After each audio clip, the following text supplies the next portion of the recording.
There's a moment that keeps happening on Love Island. A contestant says exactly the right thing after a fight. They cry, they apologize, they pull someone for a chat. Suddenly the mood changes, public opinion shifts, and somehow they survive another week. The strange part?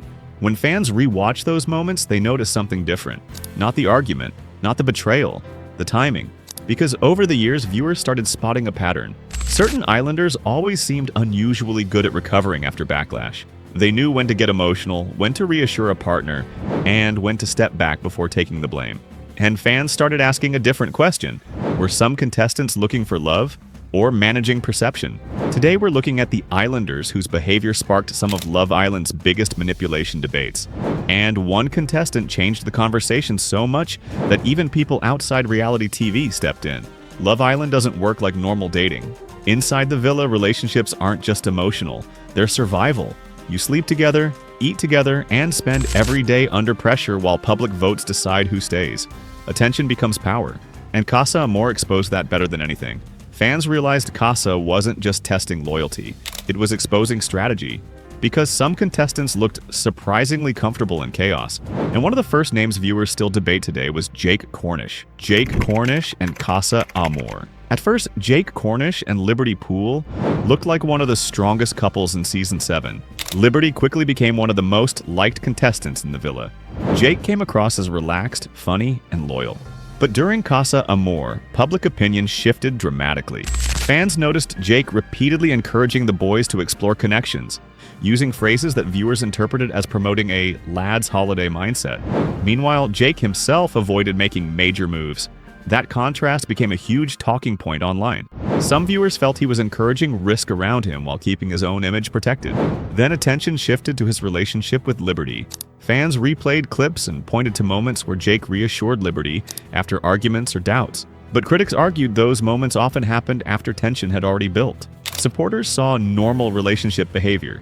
Critics saw a pattern of reassurance arriving at exactly the moment Liberty seemed ready to pull away. Jake later denied many assumptions made about his intentions, but something important happened.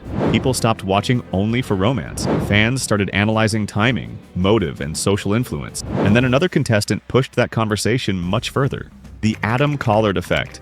Adam Collard arrived in Season 4 and immediately changed villa dynamics. He moved quickly between relationships. He showed strong interest, pulled away, moved towards someone else, then repeated the cycle. At the time, viewers debated whether Adam was simply a confident contestant exploring options, or whether there was something more calculated happening. The discussion became so large that Women's Aid publicly commented on behavior shown during the series, saying some interactions raised concerns associated with emotional manipulation patterns. That response was unusual, because suddenly a reality TV storyline had expanded into a larger conversation. Fans started rewatching interactions more carefully, not just asking what happened, asking how it happened, who controlled conversations, who reassured people, who redirected blame. After Adam, viewers seemed to become much more aware of social dynamics inside the villa, and fans started noticing smaller patterns too. The breadcrumb debate.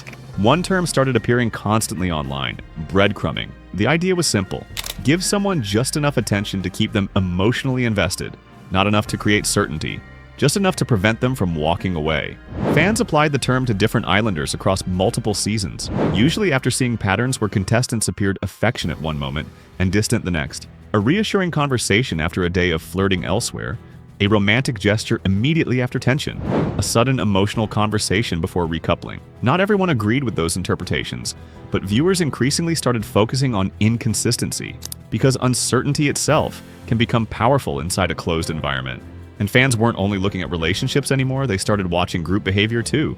The mean girl and social power conversations. Some of the biggest Love Island debates had nothing to do with romance.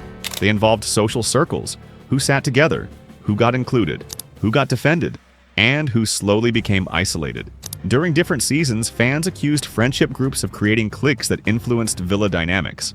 One frequently debated example involved Olivia Hawkins. Viewers closely tracked her changing friendships and repeated conflicts throughout the season, but fans became interested in something smaller: morning debriefs, groups discussing the previous night, reactions spreading through the villa, social opinions forming quickly. People online began analyzing facial expressions, background moments, and side conversations frame by frame. Because by that point, audiences weren't simply watching storylines, they were watching social influence, and the internet made all of it bigger. When the show ends because Love Island no longer ends with the finale, contestants get their phones back, clips get reposted, podcasts begin, former Islanders give interviews, and viewers compare stories. Sometimes moments that looked harmless during a season get interpreted differently afterward. Sometimes contestants defend themselves. Sometimes public opinion changes completely.